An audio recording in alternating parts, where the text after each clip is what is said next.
DIG investigation Imran کشور investigation head quarters قلعہ گجر سنگھ میں press conference کر رہے ہیں۔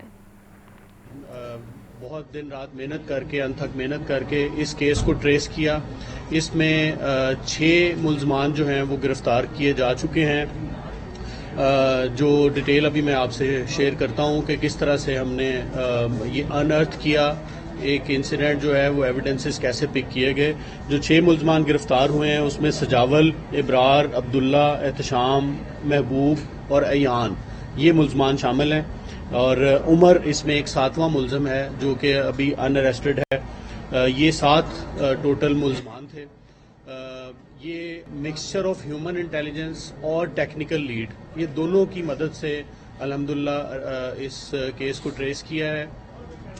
ایک چھوٹی سی لیڈ ملی، چونکہ آپ کو پتہ ہے رات کا ٹائم تھا اور یہ تقریباً جب واقعہ ہوا 1:30 بجے رات کے قریب، تو وہاں پہ ریڈیبل کوئی بھی ایسی چیز نہیں تھی جو اگر ہمیں ایک سسپیکٹ وہیکل کا پتہ چلا کہ وہ پروبیبلی ویگن آر ہے یا N1 ایک گاڑی ہے جو یوز ہوئی ہے اس اٹیک میں۔ ڈفرینٹ تھیوریز تھیں اور اس کو ہم نے جب دیکھا، ٹریس کیا، بہت تھوڑے کوئی CCTV کیمراز سے ہم نے ٹریس کیا تو کوئی ریڈیبلٹی آف نمبر پلیٹ نہیں تھی۔ اس کے باوجود ہم نے اپنی کوشش جاری رکھی، اور چونکہ ویگن آر بہت زیادہ آپ کو پتہ ہے وہ گاڑی یوز ہوتی ہے، وائٹ کلر کی ویگن آر تھی۔ بچیوں کو ٹرپ جو کہ آگے جا چکا تھا ان کو ہم نے واپس بلایا، ان کے بھی ہم نے اسٹیٹمنٹس ریکارڈ کیے، اور ڈفرینٹ اور لائنز پہ کام کرتے رہے۔ تمام جب ٹیکنیکل ایویڈنسز جو ہے وہ ہمارے ابھی فیل ہو رہے تھے تو اس دوران میں ہمیں ایک ہیومن انٹیلیجنس سے لیڈ ملی، جس میں ہمیں پتہ چلا کہ ایک شادی ہوئی مہندی کا فنکشن تھا پتوکی میں، اس میں یہ پتوکی میں گاڑی ویگن آر دیکھی گئی تھی جس میں کوئی 6-7 ینگ لڑکے تھے جو کہ انٹاکسیکیٹڈ یعنی الکوہل کے استعمال میں، شراب کے نشے میں تھے، اور مہندی کا فنکشن رات کو اٹینڈ کر کے پتوکی سے لاہور کی طرف آ رہے تھے۔ اس لیڈ پہ کام کیا تو ڈے ٹائم پہ ہمیں ایک اس کی ویگن آر کی فوٹیج ملی ٹول پلازا سے، جس میں اس کا نمبر پلیٹ ریڈ کرنے کے ہم قابل ہوئے۔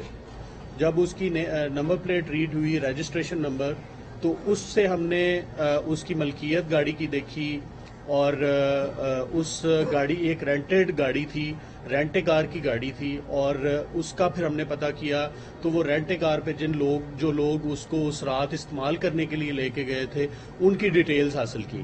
پھر ان پہ ہم نے تمام جو ان کے ہائیڈ آؤٹس تھے ان پہ ہم نے ریڈ کیا، اور ان تمام 6 کے 6 ملزمان کو اریسٹ کیا۔ ایک ملزم جو عمر ہے وہ ابھی تک ان اریسٹڈ ہے، انشاءاللہ وہ بھی اریسٹ ہو جائے گا۔ ان کا ہم نے سابقہ ریکارڈ بھی سارا چیک کیا، اور ان میں سے عمر جو ہے اس کے 2 سابقہ FIRs بھی ہیں جو کہ منشیات فروشی کی ہیں۔ یہ جو ڈیٹیل کنفیس بھی کر چکے ہیں، اور ویسے ہم مزید اس کی انٹیروگیشن کر رہے ہیں۔ یہ وہ ڈیٹیل جو شیئر کرتے ہیں اس میں یہ ایک روڈ ریج گون رانگ کا کیس بنتا ہے، جس میں بس کے ساتھ اس کو رائٹ آف وے پہ ان کا آپس میں سکفل ہوئی، اور سکفل سے مراد کہ یہ روڈ کے اوپر ہی آگے پیچھے جیسے بس میں اور گاڑی کے درمیان میں وہ چلتی رہی روڈ کے دوران ہی وائل آن دا وے۔ تو اس میں اس کو آپس میں ان کا انڈیسینٹ جیسچرز بھی ایکسچینج ہوئے، لیکن while on the move indecent gesture آپس میں ڈرائیور آف دا بس اور یہ گاڑی۔ DIG انویسٹیگیشن عمران کشور پریس کانفرنس کر رہے تھے۔ ان کا کہنا تھا 28 نومبر کو اسکول بچیوں کی بس پر جو حملہ ہوا اس حوالے سے گفتگو کر رہا ہوں۔